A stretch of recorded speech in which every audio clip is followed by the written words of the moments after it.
Hello students, welcome to Ekam IAS Academy. మనం ఫిబ్రవరి current affairs module revision programme చేస్తున్నాం కదా, ఇది మాడ్యూల్ 2. అందులో మనకి ఫస్ట్ టాపిక్ ఆయుష్.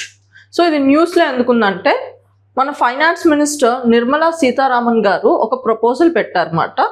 సో అది ఆయుష్ రిలేటెడ్ కొన్ని చేంజెస్ చేయబడాయి. సో అందుకే ఇది న్యూస్లో ఉంది అన్నమాట. India's new free trade agreement with the European Union opened the door for Indian doctors and products to enter the European market more easily. So మనకి restrictions European union తగ్గడం వల్ల ఏంటంటే మన డాక్టర్స్కి ఈజ్ ఆఫ్ మూమెంట్ అన్నది improve అయిందని చెప్తుందన్నమాట. So మనం ఆయుష్ sector గురించి ఎగ్జామ్ డైమెన్షన్లో తెలుసుకోవాలన్నమాట. ఆయుష్ అంటే ఏంటి? ఆయుష్ అంటే మనకి ఒక ట్రెడిషనల్ మెడిసినల్ సిస్టమ్ అన్నమాట. సో ఇది ఒక ట్రెడిషనల్ మెడిసిన్ సిస్టమ్.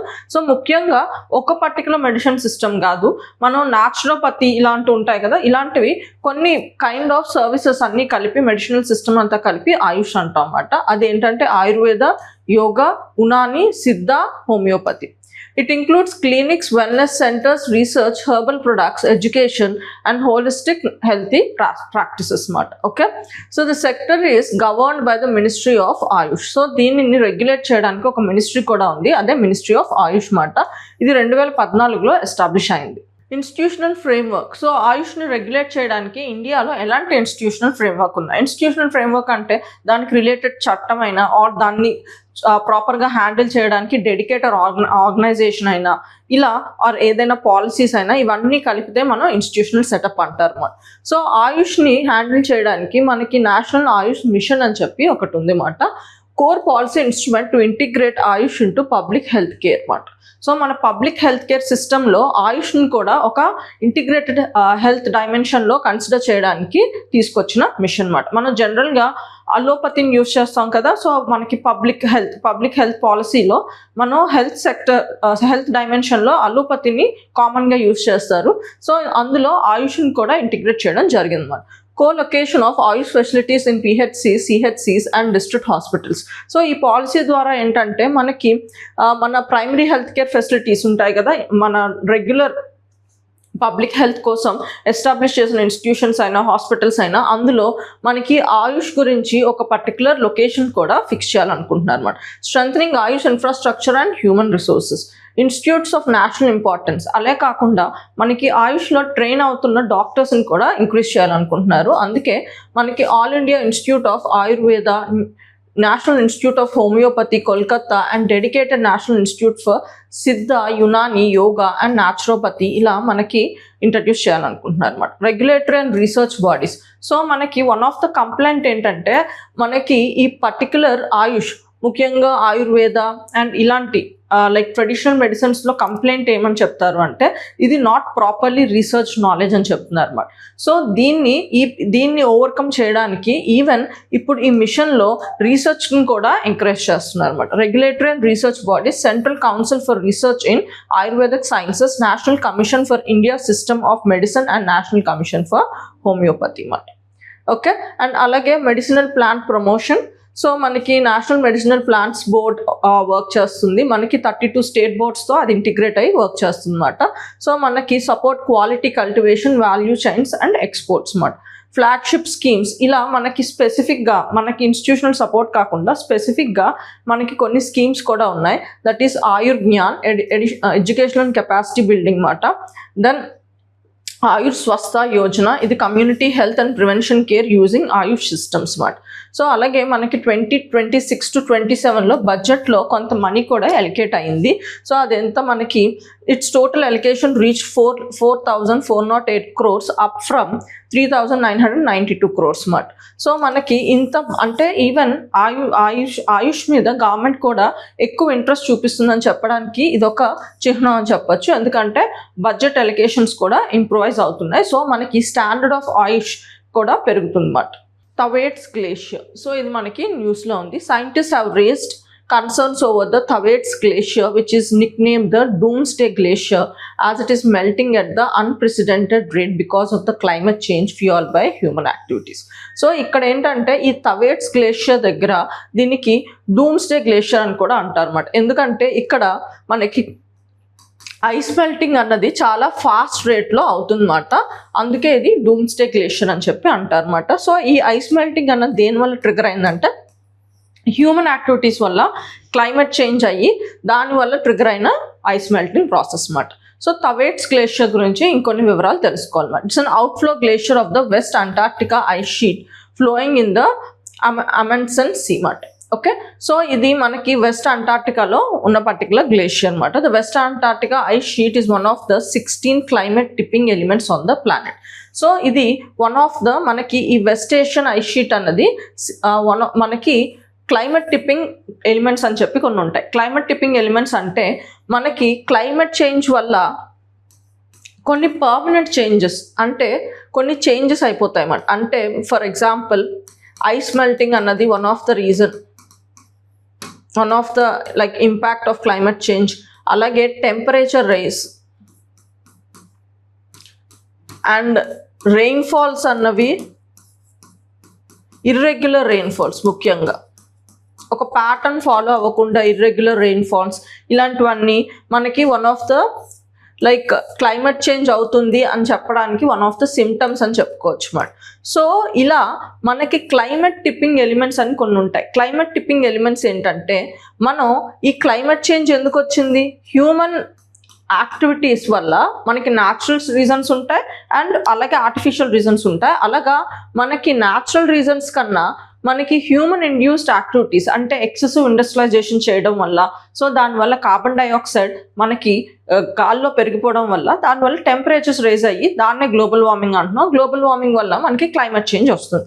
సో కొన్నిసార్లు ఏమవుతుందంటే మనం చేస్తున్న పని వల్ల ఒక థ్రెష్-హోల్డ్ రీచ్ అయిపోయిందంటే ఆ థ్రెష్-హోల్డ్ రీచ్ అయిపోయిన తర్వాత మనం ఎన్ని మెజర్స్ తీసుకున్నా అది మళ్ళీ తిరిగి ఇర్రివర్సిబుల్ చేయలేమన్నమాట. అంటే ఫర్ ఎగ్జాంపుల్ ఇక్కడ ఈ క్లైమేట్ చేంజ్ అంటే ఐస్ మెల్టింగ్ రీజన్ ఏంటి, టెంపరేచర్ ఇంక్రీజ్ అవ్వడం వల్ల. సో మనం ఒక కైండ్ ఆఫ్ టెంపరేచర్ రీచ్ అయిపోయిన తర్వాత మనం తర్వాత టెంపరేచర్స్ని రెగ్యులేట్ చేసినా ఇక్కడ ఐస్ మెల్టింగ్ ఆగదన్నమాట. అలాంటి కైండ్ ఆఫ్ సినారియోస్ని మనం క్లైమేట్ టిప్పింగ్ పాయింట్స్ అంటాం అన్నమాట. సో అలా మనకి వరల్డ్లో 16 క్లైమేట్ టిప్పింగ్ పాయింట్స్లో ఐడెంటిఫై చేశారు. అందులో మనకి ఈ అంటార్క్టికాలో ఉన్న ఐస్ గ్లేషియర్స్ మెల్టింగ్ కూడా one of the climate tipping point అని చెప్పొచ్చు అన్నమాట. So it is nicknamed as Doomsday Glacier due to the potential to cause major sea level rise.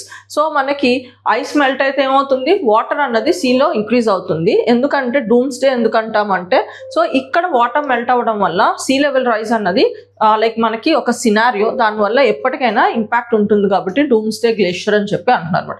So one of the most important places on the earth for those trying to understand how sea levels will rise in the future. If Thwaites were to collapse completely over a long period, it could cause a global sea level rise by around 1/2 meter. So ఇది ఒకవేళ complete గా collapse అయిపోతే దీని impact ఏంటి, sea level rise అన్నది global sea level rise అన్నది 1/2 metre వరకు పెరుగుతుందన్నమాట. అంత ఇంపాక్ట్ చేయగలిగిన గ్లేషియర్ అన్నమాట. సో దీని లొకేషన్ ఎక్కడ ఉంది, మనకి అంటార్క్టికా అన్నమాట. హయ్యర్ సీ లెవెల్స్ వల్ల మనకి ఇంపాక్ట్ ఏమవుతుంది, it coasts to the flood more easily, worsen erosion, increase storm surges and threaten cities, low-lying islands and ports. Sardinia island. So Sardinia island అన్నది మనకి న్యూస్లో ఉంది, ఎందుకో చూద్దాం. The Italian government is planning to concentrate around 750 inmates under the strict 41 BIBS anti-mafia regime in the few facilities in Sardinia. So మనకి Italian government ఏంటంటే సార్డీనియాలో ఒక జైలు ఏర్పాటు చేయబోతుంది. ముఖ్యంగా ఎవరిని పెట్టడానికి అక్కడ మనకి యాంటీ మాఫియా అంటే టెర్రరిజం మాఫియాలో ఉన్న క్రిమినల్స్ ఉంటారు కదా, వాళ్ళని అక్కడ పెట్టడానికి సార్డీనియాలో ఒక జైలు ఏర్పాటు చేయబోతుంది. అందుకు ఇది న్యూస్లో ఉందన్నమాట. సో ఈ యాంటీ మాఫియా అండ్ టెర్రరిస్ట్ ఇలాంటి క్రిమినల్స్ని హ్యాండిల్ చేయడానికి పెడుతున్న జైల్నే మనం 41 BIS అని చెప్పి అంటున్నమాట. సో ఇదేంటంటే it is named after the law that regulates it and it is among the most restrictive in Europe. So ఈ జైల్లో ఏంటంటే మనకి ఫ్రీడమ్ని చాలా రిస్ట్రిక్ట్ చేస్తారన్నమాట, అన్ని కండిషన్స్ ఉన్న జైల్ మాట. సో అందుకే ఈ పర్టిక్యులర్ జైల్ పేరు కూడా దానికి సంబంధించిన ఆ లాకి సంబంధించినట్టు పేరు పెట్టారన్నమాట. Introduced in 1992 after the murder of anti mafia judge Giovanni Falcone. Okay, so strict measures ఎందుకు తీసుకొచ్చారంటే మనకి 1992లో ఒక జడ్జ్ మర్డర్ జరిగిందన్నమాట. అతను యాంటీ మాఫియా రిలేటెడ్ కేసులో అతను లైక్ జడ్జ్మెంట్ ఇచ్చారు. సో అతన్ని చంపడం జరిగింది. అప్పటి నుంచి స్ట్రిక్ట్ మెషర్స్ అన్నవి ఇంట్రడ్యూస్ చేశారంట. ఎందుకంటే మనకి ఈ పర్టికులర్ జడ్జ్ మర్డర్ అవ్వకముందు ఏమైందంటే ఈవెన్ మనకి మాఫియా లీడర్స్ని అలాగే మనకి టెర్రరిస్ట్ని జైల్లో పెట్టిన వాళ్ళు ఏంటంటే వాళ్ళ నెట్వర్క్తో లోపల ఉన్న బయట పనులు చేసేటట్టు ఉన్నాయి. సో అందుకే వాళ్ళ మీద ఇంకా స్ట్రిక్ట్ మెషర్స్ పెడుతూ సో ఈ జైల్లో నిబంధనలను ఇంకా పెంచారు. అండ్ దాన్నే 41 bis regime అని చెప్పి అంటున్నారు అన్నమాట. It imposes near total isolation on the prisoners and was designed to stop bosses running their operations from the behind the bars. So ఇదేంటంటే స్ట్రిక్ట్ రెగ్యులేషన్ ఉన్న జైలు మాట ఇక్కడ సార్డినియాలో పెట్టబోతున్నారు.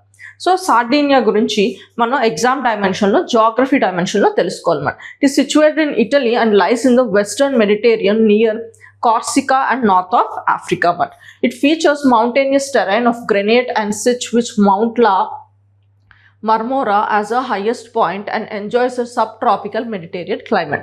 సో మనకి సార్డినియాలోని ఏ కైండ్ ఆఫ్ క్లైమేట్ ఉంటుంది? సబ్ ట్రాపికల్ మెడిటేరియన్ క్లైమేట్ ఉంటుంది. And ఎలాంటి కైండ్ ఆఫ్ మినరల్స్ దొరుకుతాయి అంటే మనకి గ్రెనైట్ అండ్ షిస్ట్ అన్నది దొరుకుతుంది. అండ్ అలాగే ఈ సార్డినియాలో మౌంట్ లైక్ హైయెస్ట్ పీక్ ఏంటంటే మౌంట్ లా మరోమా. ఓకే, సో మర్మోరా, మౌంట్ లా మర్మోరా అన్నది హైయెస్ట్ పీక్ మాట. Its economy relies on agriculture, particularly sheep and goat farming, and the island is renowned for its cultural tradition, annual festivals and distinct code of honor. So ఇక్కడ ముఖ్యంగా ఇక్కడ economy ఎలా run అవుతుందంటే agricultural based economy మాట. అది కూడా animal husbandry మీద ఆధారపడి ఉంటుంది. అది కూడా షీప్ అండ్ గోట్ మాట. అండ్ అలాగే ఈ పర్టికులర్ ఐలాండ్ అన్నది దాని కల్చరల్ ఐడెంటిటీకి యూనిక్ అని చెప్పొచ్చు మాట. అండ్ నోరో, సో ఈ నోరోలోనే ఈ జైలు పెట్టబోతున్నారు. ఇది సార్డినియాలో ఉంది. It's a high security prison historically held top mafia bosses and terrorist మాట. పిఎం కేర్స్, సో ఇది న్యూస్లో ఎందుకుందో చూద్దాం. Prime Minister Office has informed the Lok Sabha Secretariat that parliamentary questions and discussions related to the PM Cares Fund, Prime Minister National Relief Fund and the National Defence Fund are not admissible under rules of procedure and conduct of business in Lok Sabha. So మనకేంటంటే prime minister office ఒక clarity ఇచ్చింది. ఏంటా clarity అంటే PM cares fund గురించి, prime minister national relief fund గురించి and అలాగే national defence fund గురించి మనకి లోక్సభలో క్వశ్చన్స్ అండ్ డిస్కషన్స్ చేయడానికి లేదు. ఎందుకంటే కొన్ని రీజన్స్ చెప్పడం జరిగిందన్నమాట. The right to ask questions in Lok Sabha Rule 41(2) states that it shall not relate to the matter which is not primarily the concern of the government of India. So first rules ఏం చెప్తుందో చూద్దాం. And government ఎందుకు అవి దీనిలో discussion చేయవలసిన అవసరం లేదో చెప్తుంది. ఓకే, దాని రీజన్స్ తర్వాత చూద్దాం. ఫస్ట్ రూల్ ఏం చెప్తుందో చూద్దాం. సో పార్లమెంట్లో ముఖ్యంగా లోక్సభలో ఎలాంటి మ్యాటర్స్ని డిస్కస్ చేయవలసిన అవసరం లేదంటే ఏదైనా మ్యాటర్ గవర్నమెంట్ ఆఫ్ ఇండియాకి సంబంధించి లేకుండా ఉంటే దాన్ని డిస్కషన్ చేయవలసిన అవసరం లేదు. It states that it shall not raise matters that are under the control of bodies or persons not primary responsible to the government of India. So only government of India responsibility ఉన్న topics గురించి మాట్లాడుకోవాలి. కానీ ఏదైనా out of the control of the government of India or ఎవరైనా person out of the responsibility of the government of India ఇలాంటి టాపిక్స్ని discuss చేయడానికి అవసరం లేదని చెప్తున్నారు. సో ఇప్పుడు ఈ పిఎం కేర్స్ ఫండ్స్ గురించి వీటి గురించి ఎందుకు డిస్కషన్ చేయవలసిన అవసరం లేదని రీజన్ ఏమి ఇచ్చిందో చూద్దాం. The reason given by PMO was the corpus of these funds is constituted entirely with the voluntary public contribution and not from the allocation out of consolidated fund of India. So ఇక్కడ నుంచి ఇప్పుడు మనం చెప్తున్న ఈ ప్రతి fund గురించి వస్తున్న ప్రతి మనీ ఏదైనా అది వాలంటరీగా పబ్లిక్ ఇస్తున్న ఫండ్ కానీ గవర్నమెంట్కి సంబంధించి ఎలాంటి అబ్లిగేషన్ లేదు. అంటే కన్సాలిడేటెడ్ ఫండ్ నుంచి మనకి రావట్లేదు. సో ఈ కన్సాలిడేటెడ్ ఫండ్ అంటే అప్పుడు ఆన్సరబుల్, మన ట్యాక్స్ మనీ అదంతా వెళ్తుంది కాబట్టి ఆన్సరబుల్, కానీ లేకపోతే ఆన్సరబుల్ కాదు. సో ఇది ఒక పబ్లిక్ వాలంటరీ ఫండ్, అందుకే దీని గురించి ఆన్సర్ చేయవలసిన అవసరం లేదని గవర్నమెంట్ చెప్తున్నమాట. So PM PM Cares is a public charitable trust set up to raise funds for national emergencies such as COVID. So ఇది ఏ టైంలో సెటప్ అయిందంటే 2020 మనకి కోవిడ్ అవుట్బ్రేక్ టైంలోని సెటప్ అయిందన్నమాట. సో ఇదేంటంటే ఒక ట్రస్ట్ లాంటిది. సో ముఖ్యంగా నేషనల్ ఎమర్జెన్సీస్, ఇలా హెల్త్ ఎమర్జెన్సీస్ ఇలాంటివి ఏమైనా వచ్చినప్పుడు ఈ ఫండ్లో ఉన్న మనీ యూజ్ చేస్తారు అనమాట. Okay, the fund was registered as a public charitable trust and its trust deed has been registered under Registration Act 1908. So ఇది లీగల్గా దేని కింద రిజిస్టర్ అయిందంటే మనకి పబ్లిక్ చారిటబుల్ ట్రస్ట్గా రిజిస్టర్ అయింది, అది కూడా రిజిస్ట్రేషన్ యాక్ట్ 1908 మాట. ఓకే, సో అలాగే PM National Relief Fund provides immediate relief to people affected by natural calamities, major accidents and riots, etc. మాట. అలాగే national disaster fund is spent specifically for the welfare of the members of the armed and paramilitary forces and support to their families మాట.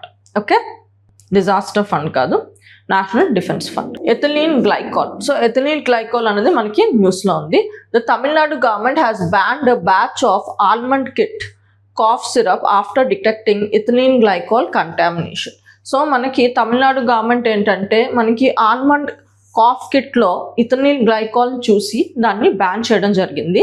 So మనం exam డైమెన్షన్లో ముఖ్యంగా మనకి general science, okay, ఆ డైమెన్షన్లో ethylene glycol గురించి తెలుసుకోవాలన్నమాట. So ethylene glycol అంటే ఏంటి? It's a colourless, odorless and sweet tasting water soluble organic compound used as an antifreeze in vehicles, in hydraulic fluids, inks, solvents and for producing polysters. So ఇది దీని nature ఏంటి, features ఏంటి? Colourless, odourless and sweet tasting మాట.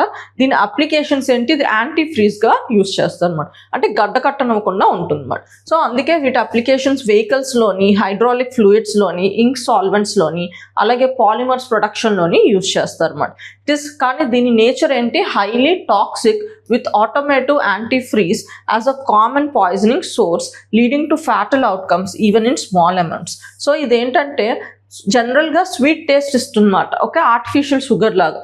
So మెడిసిన్స్లో వాడడానికి ఇది ఒక reason అవుతుంది, కానీ చిన్న అమౌంట్స్లో ఉన్న అది పాయిజన్ అన్నమాట. సో యూజ్ చేయడానికి వీల్లేదు, అందుకే తమిళనాడు గవర్నమెంట్ అన్నది బ్యాన్ చేస్తుంది. Form 7 controversy.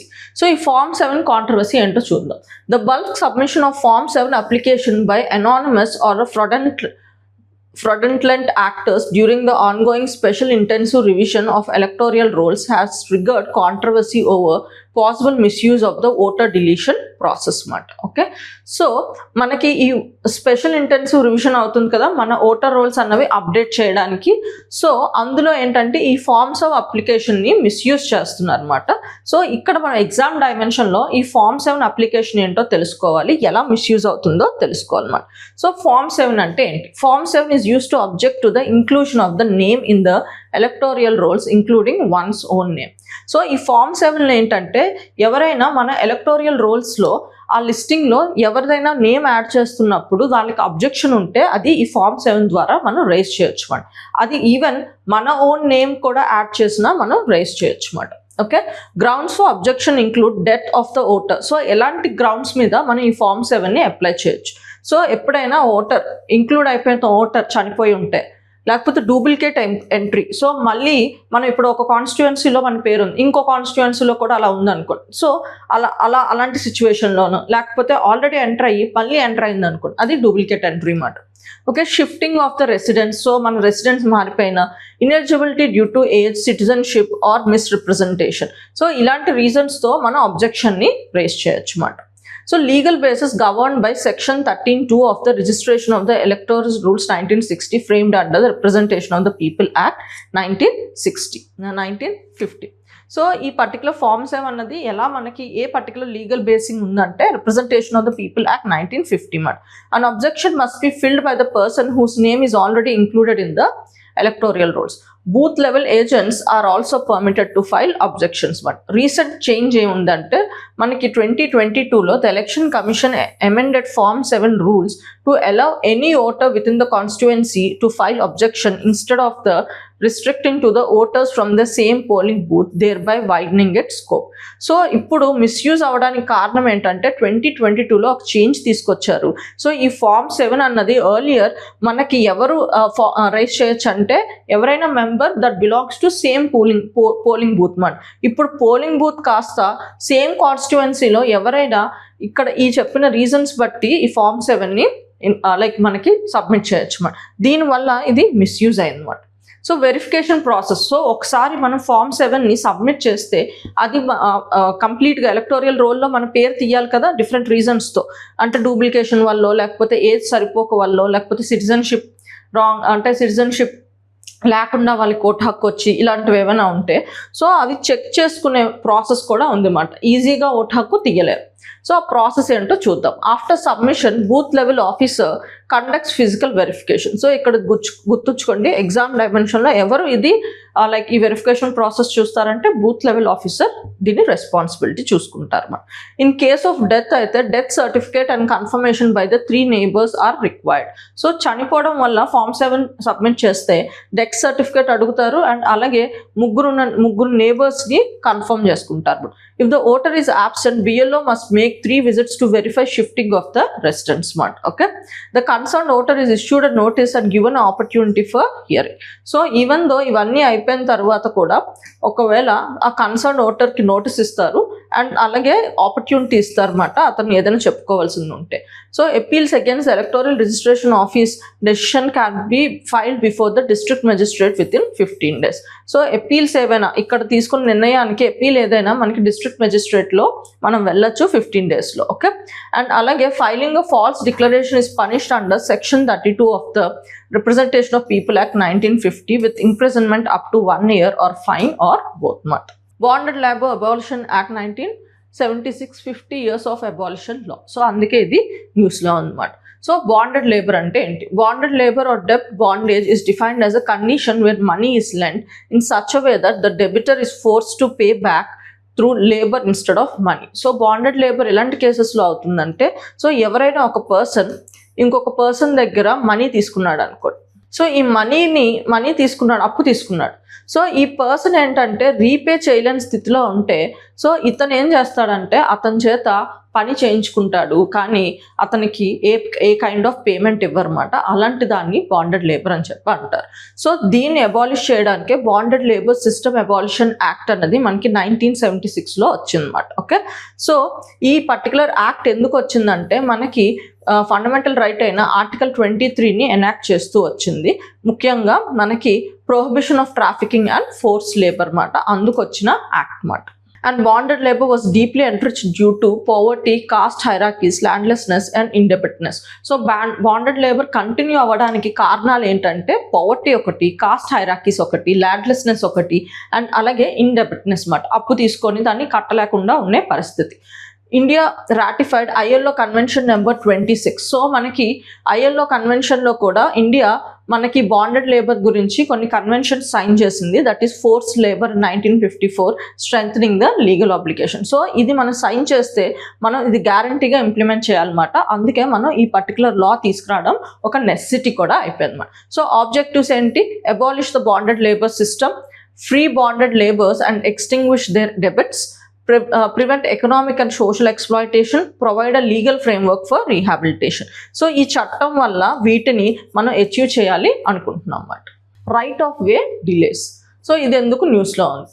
Delays arising from right-of-way issues have emerged as a major hurdle in India's power transmission expansion, particularly affecting renewable energy evacuation projects. So ఇది న్యూస్ ఏమని చెప్తుందంటే ముఖ్యంగా మన పవర్ ట్రాన్స్మిషన్ లైన్స్ వేస్తాం కదా, power transmission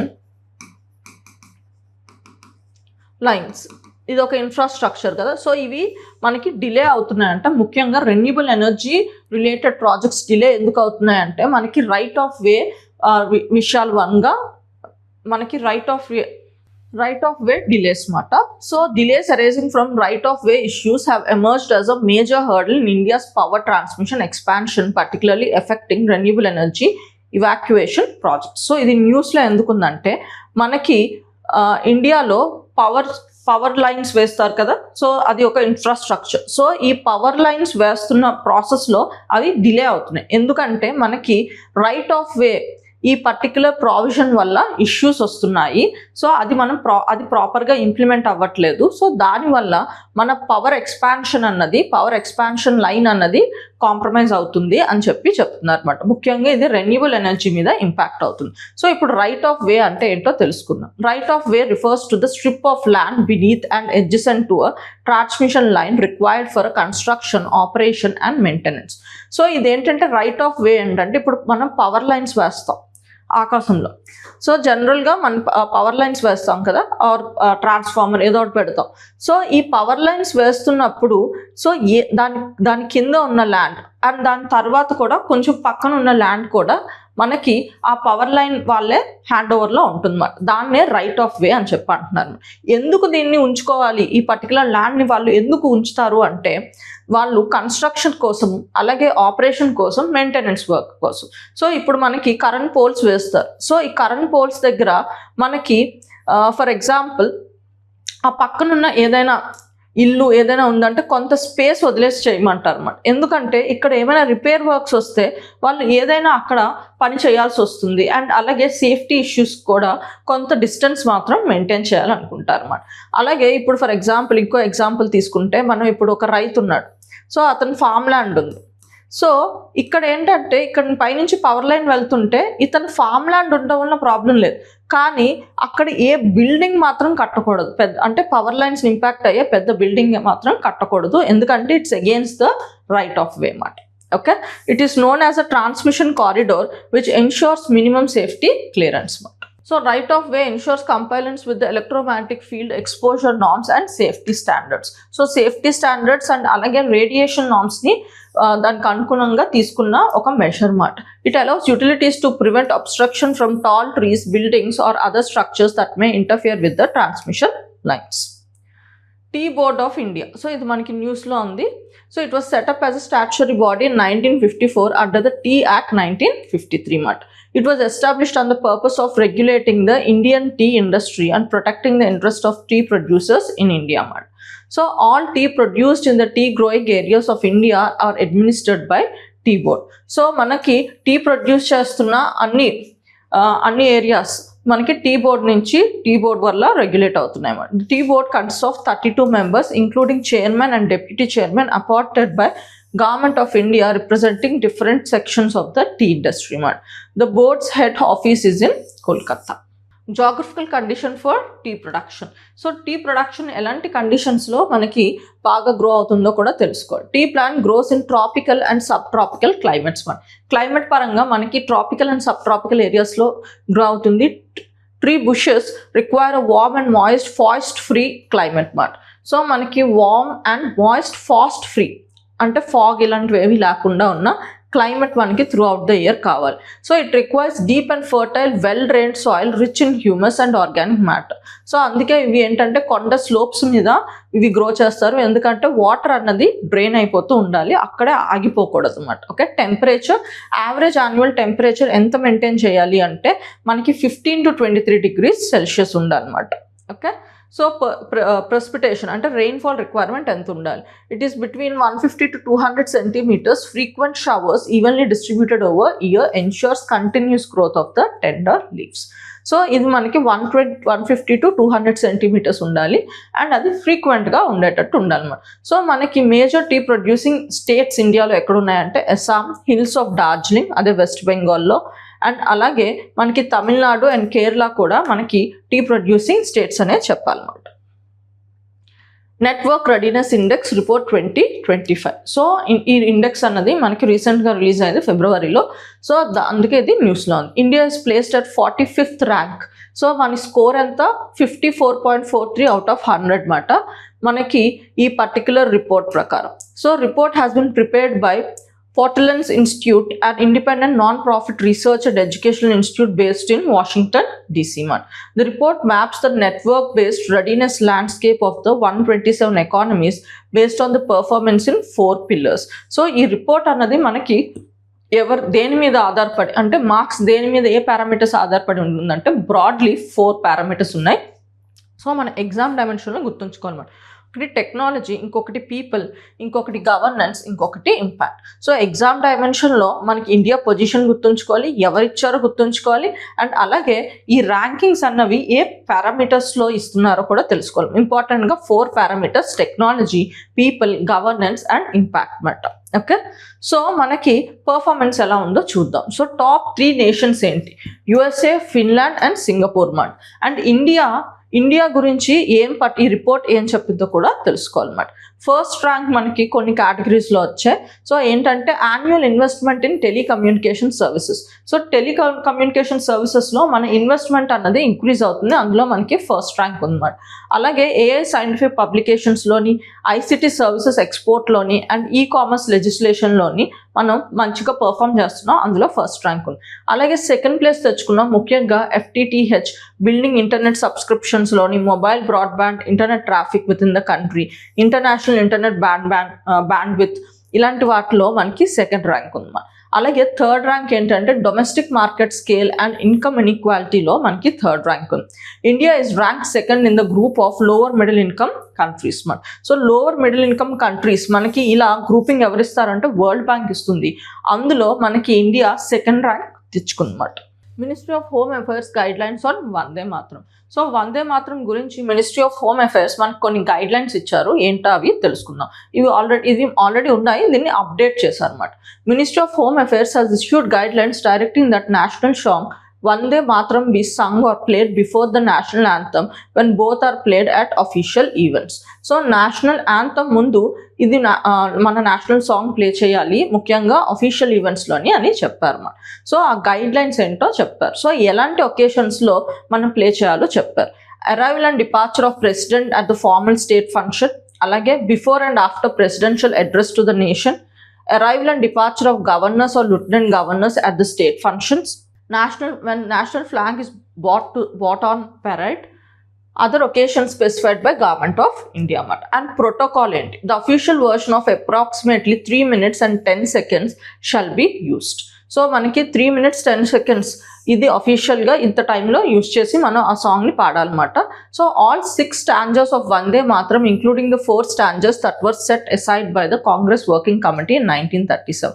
so first time మనం వందే మాత్రాన్ని ఎప్పుడు like తీసుకున్నారు అంటే మనకి కాంగ్రెస్ వర్కింగ్ కమిటీ ఈ మీటింగ్లో 1937లో వాళ్ళు ఫస్ట్ టైం ఇది ఒక అఫీషియల్గా తీసుకోవడం జరిగింది అన్నమాట. అందులో మొత్తం టోటల్ మనకి 6 స్టాంజర్స్ ఉంటాయి. ఓకే, అందులో ఫస్ట్ 2 స్టాంజర్స్ని తీసుకోవడం జరిగింది, కానీ ఇప్పుడు ఇచ్చిన మెజర్స్లో ఏంటంటే మొత్తం ఆ 6 స్టాంజర్స్ని మనం ఇంక్లూడ్ చేసుకుంటున్నాం అన్నమాట. కాన్స్టిట్యూషనల్ లీగల్ ఫ్రేమ్వర్క్ ఏంటి? Status of national symbols. So on 24th January 1950, the first 2 stanzas of Vande Mataram was adopted as Indian national song. So మనకి ఈ 1937లో ఇండియన్ కాంగ్రెస్ వర్కింగ్ కమిటీలో ఫస్ట్ టైం తీసుకున్నారని చెప్పాను కదా అఫీషియల్గా. సో ఇండియన్ ఇండిపెండెన్స్ వచ్చిన తర్వాత సేమ్ అదే 2 స్టాంజర్స్ని మనం నేషనల్ సాంగ్గా తీసుకోవడం జరిగిందన్నమాట. So while the constitution does not explicitly define national song, its recognition flows from constitution assembly discussions and executive practice మాట. సో కాన్స్టిట్యూషనల్లో మనకి ఎక్స్ప్లిసిట్గా మెన్షన్ చేయలేదు, కానీ ఒక ప్రాక్టీస్గా ఒక కన్వెన్షన్గా కాన్స్టిట్యూషన్ అసెంబ్లీ డిస్కషన్స్లో నుంచి వచ్చేసింది అన్నమాట. Okay, article 51A. సో ఈ ఫండమెంటల్ డ్యూటీస్లో కూడా మనకి ఒక మ్యాండేట్ ఉంది. ఏంటది? It mandates every citizen to abide by constitution and respects it's ideas and institution, national flag and national anthem అని ఉంటుంది. కానీ వందే మాత్రం నేషనల్ సాంగ్ గురించి కూడా ఎక్కడ మనకి కాన్స్టిట్యూషన్లో డైరెక్ట్గా ప్రస్తావించలేదు. Okay, liberalised remittances scheme. So ఇది కూడా మనకి న్యూస్లో ఉంది. During the union budget 2026 to 27, the finance minister announced that tax collected at source under the liberalized remittances scheme for education and medical expenses abroad will be reduced from 5 to 2% మాట. Remittances అంటే మనకేంటి? International border నుంచి money transfer అయితే దాన్ని remittances అంటారు. ఉదాహరణకి ఇప్పుడు మనకి సంబంధించిన ఫ్యామిలీలో ఎవరైనా మనకి యూఎస్లోనో యూఏఏలో వర్క్ చేస్తున్నారు అనుకో, వాళ్ళు ఇంటికి మనీ పంపిస్తే దాన్ని రెమిటెన్సెస్ అంటారు అనమాట. సో దానిలో ఏంటంటే మనకి ట్యాక్స్ మనీ అన్నది ట్యాక్స్ షేర్ అన్నది కట్ చేయడం జరిగింది అన్నమాట. సో ఇది మనం ఈ పర్టిక్యులర్ స్కీమ్ గురించి ఇంకొన్ని వివరాలు తెలుసుకోవాలి. The scheme was introduced in 2004 with a limit of $25,000. The LRS limit has been revised in stages consistent with prevailing macro and micro economic conditions. So మనకి 2004లో ఏంటంటే ఇంట్రడ్యూస్ చేశారు. మనకి లిమిట్ ఎంత, రెమిటెన్సెస్ లిమిట్ $25,000 మాట. కానీ ఈ పర్టికులర్ లిమిట్ని టైం టు టైం మన realities బట్టి, సొసైటీ రియాలిటీస్ బట్టి ఇంక్రీజ్ చేస్తూ ఉండడం జరిగింది అన్నమాట. సో అట్ ప్రెజెంట్ మనకి లిమిట్ ఎంత అంటే, so we can send up to $250,000 మాట. సో రెండు వైపుల నుంచి, ఇక్కడ నుంచి అక్కడికి, అక్కడ నుంచి ఇక్కడికి కూడా మనం సెండ్ చేసుకోవచ్చు మాట. Okay, these transactions include education, medical treatment abroad, purchase of property and investments in foreign stocks. So ఈ రీజన్స్తో మనం రెమిటెన్సెస్ని మనం పంపించుకోవచ్చు, యూస్ చేసుకోవచ్చు. Next corruption perception index. ఇది కూడా మనకి న్యూస్లో ఉంది. ఇది ఎవరిచ్చారో తెలుసుకోవాలి. ట్రాన్స్పరెన్సీ ఇంటర్నేషనల్ అన్నది ఈ పర్టికులర్ ఇండెక్స్ ఇవ్వడం జరుగుతుంది అన్నమాట. ఓకే, సో ఇది ఇంకా ఎలాంటి ఈ కరప్షన్ పర్సెప్షన్ ఇండెక్స్ ఎలా కరప్షన్ని క్యాలిక్యులేట్ చేస్తుందో కూడా తెలుసుకోవాలి. It measures perceived level of public sector corruption using assessment from experts and business leaders. So మనం ఇంకా పబ్లిక్ సెక్టర్లో కరప్షన్ ఎలా ఉందో తెలుసుకుంటుందన్నమాట. అనలైజ్ చేసుకుంటూ దానికి ర్యాంకింగ్స్ ఇవ్వడం జరుగుతుంది.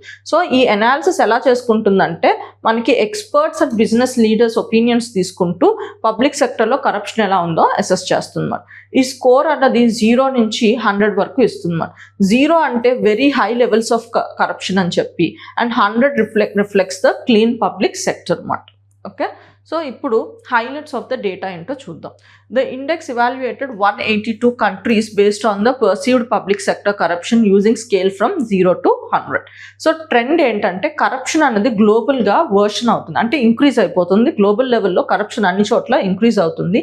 Even in advanced democracies, as number of countries scoring above 80 has decrease from 12 decade ago to just 5 this year. So మనకి 10 years ముందు 100 కన్నా స్కోర్ చేసిన వాళ్ళు 12 మెంబర్స్ ఉంటే ఇప్పుడు 5 మెంబర్సే ఉన్నారు. సో ఇది ఏం చెప్తుందంటే కరప్షన్ అన్నది అన్ని చోట్ల ఇంక్రీజ్ అవుతుంది అని చెప్తుంది అన్నమాట.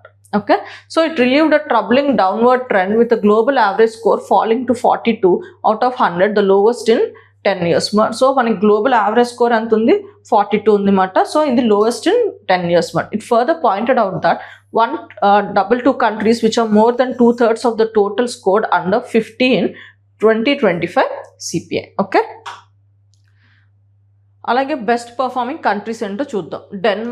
డెన్మార్క్ ఏంటంటే 8 years తన టాప్లో నిలుస్తుంది కంటిన్యూస్గా. ఓకే, హైయెస్ట్ స్కోర్ ఎంత మనకి 89, followed close by Finland and Singapore మాట. వర్స్ట్ పర్ఫార్మింగ్ కంట్రీస్ ఏంటంటే lowest score suffer from severely repressed civil societies and high level of instability. So ముఖ్యంగా మనకి లో స్కోర్ వచ్చిన కంట్రీస్లో కామన్ ఫీచర్స్ ఏంటి, మనకి ఇన్స్టెబిలిటీ అంటే పొలిటికల్ ఇన్స్టెబిలిటీ అంటూ ఉంది, అండ్ ఇంకొకటి సివిల్ సొసైటీస్ని రిప్రెషన్ బాగా ఉంది మాట. అంటే అక్కడ ఫ్రీడమ్ ఆఫ్ ఎక్స్ప్రెషన్ అన్నది తక్కువ ఉంది మాట. So South Sudan, Somalia both scoring 9 మాట, tied at rank of 181. So వాళ్ళ స్కోర్ అంతా 100కి 9 మాట. సో ఇండియా పర్ఫార్మెన్స్ ఎలా ఉందంటే India rank 91 globally on the corruption perception index, scoring 39 out of 100, which is slightly improvement in the previous year. So previous ఇయర్తో compare చేస్తే మన rank improve అయింది, స్కోర్ కూడా ఇంప్రూవ్ అయింది. స్కోర్ మనకి ఇప్పుడు ఎంత 39 మాట. Okay, industrial relation code amendment bill 2026 మాట. సో ఇది ఎందుకు న్యూస్లో ఉంది. The bill seeks to amend the industrial relation code 2020. So మనకి ఇండస్ట్రియల్ రిలేషన్ కోడ్ వచ్చింది కదా, సో దాన్ని అమెండ్ చేయడానికి తీసుకొచ్చిన బిల్ మాట. సో ఇది ఎందుకు ఎలాంటి చేంజెస్ తీసుకురావాలనుకుంటుంది అంటే the code provides for matters such as recognition of the trade union, notice periods for strikes and lockdowns and resolution of the industrial disputes. So ఈ కోడ్ జనరల్గా దేనికి ఉంటుంది, ట్రేడ్ యూనియన్స్ రెగ్యులేషన్ని అండ్ వాళ్ళు చేస్తున్న యాక్టివిటీస్ని రెగ్యులేట్ చేయడానికి వచ్చిన code మాట. So repeals of the act. So ఇప్పుడు ఈ బిల్ ద్వారా అమెండ్మెంట్ తీసుకొచ్చి ఎలాంటి యాక్ట్స్ని రిపిల్ చేయాలనుకుంటుంది. This particular 2020 code repeals this 3 acts, namely Trade Union Act 1926, Industrial Employment Standing Orders Act 1946 and Industrial Dispute Act 1947. The bill clarifies that these 3 acts stand repealed from the November 21, 2025. Rajaji National Park, ఇది కూడా మనకి న్యూస్లో ఉంది. Supreme Court clear that metalling of the 11.5 kilometre Laldhang Chillarkhal road project through Rajaji National Park. So Supreme Court ఏంటంటే మనకి ఈ particular national పార్క్లో ఈ రోడ్ని లైక్ మెటలింగ్ అంటే మనం కాంక్రిటైజేషన్ చేయొచ్చు అని చెప్పి ఆర్డర్స్ని ఇచ్చిందన్నమాట. ఓకే, సో ఇప్పుడు మనకి ఎగ్జామ్ డైమెన్షన్లో ఎన్విరాన్మెంట్లో రాజాజీ నేషనల్ పార్క్ గురించి తెలుసుకోవాలన్నమాట. ఇది మనకి 1983లో ఎస్టాబ్లిష్ చేశారు, merging the Rajaji, Motichur and Chilla sanctuaries అన్నమాట. సో వీటినన్నిటిని కలిపి ఒక నేషనల్ పార్క్గా రికగ్నైజ్ అయిందన్నమాట. It is named in the honour of freedom fighter and India's first governor general C Rajagopalachari అన్నమాట. అందుకే అతన్ని రాజాజీ అని చెప్పి అంటారు. It is located in the Himalayan foothills near Haridwar, Rishikesh and Dehradun. It features diverse vegetation and rich biodiversity with the Ganga and Song River flowing through it. It is home to elephants, tigers, leopards, deers, gorals and numerous bird species, making a paradise of nature lovers. So ఇది మన ఇక్కడ ఉన్న biodiversity, ఇంత వివిధ రకాలైన బయోడైవర్సిటీని ఇది support చేస్తుంది. Next African union. So ఇది కూడా మనకి న్యూస్లో ఉంది. African Union is hosting its annual summit in Ethiopia to discuss the future of the continent as an organization faces widespread discontentment. So, ఏంట African Union? So, African Union is a continental body consisting of 55 member countries మాట. So ఇందులో African యూనియన్లో ఎన్ని members ఉన్నారు? 55 members ఉన్నారన్నమాట. So మొత్తం ఇందులో members అందరూ ఆఫ్రికాలో పార్ట్ అయిన కంట్రీస్ అన్నమాట. Okay, it was officially launched in 2002 as a successor to organisation of the African union అన్నమాట. ఓకే, సో దీని ఏం ఏంటంటే ఆఫ్రికా పొటెన్షియల్ని రియలైజ్ చేయడానికి ఇది ఎస్టాబ్లిష్ అయిన బాడీ. సో దీనిలో ఏంటంటే cooperation, coordination among the African కంట్రీస్ని ఎస్టాబ్లిష్ చేయడానికి, దాని ద్వారా Africa growth and economic development support చేయడానికి ఎస్టాబ్లిష్ అయిన బాడీ అన్నమాట. ఓకే, దీని హెడ్ క్వార్టర్స్ అన్నది మనకి అడిస్ అబీబా, ఇథోపియాలో ఉందన్నమాట. Okay, initiatives of the African Union until now. So ఏంటది? African Continental Free Trade Area అన్నది అగ్రిమెంట్ ఒకటి సైన్ అయింది. ఇది మెయిన్లీ ఏంటంటే ఆఫ్రికాని ఒక సింగిల్ యూనిట్ మార్కెట్ లాగా గూడ్స్ అండ్ సర్వీసెస్కి లైక్ మార్కెట్గా క్రియేట్ చేసింది అనమాట మనకి యూరోపియన్ యూనియన్లో. Okay, across the continent. And agenda 2063 ఒకటి కూడా ఇంకొకటి prominent initiative of African union అన్నమాట. ఇది ఎందుకంటే అ strategic framework for the socio economic transformation of continent over the next 50 years. So ఇది ఒక విజనరీ డాక్యుమెంట్ అన్నమాట. ముఖ్యంగా సోషో ఎకనామిక్ డెవలప్మెంట్ ట్రాన్స్ఫర్మేషన్ ఆఫ్రికాలో ఎలా ఉండాలి నెక్స్ట్ 50 yearsకి అని చెప్పి ఒక రోడ్ మ్యాప్ని తీసుకున్నారు. దాన్నే ఎజెండా 2063 అని చెప్పి అంటారు. Thank you.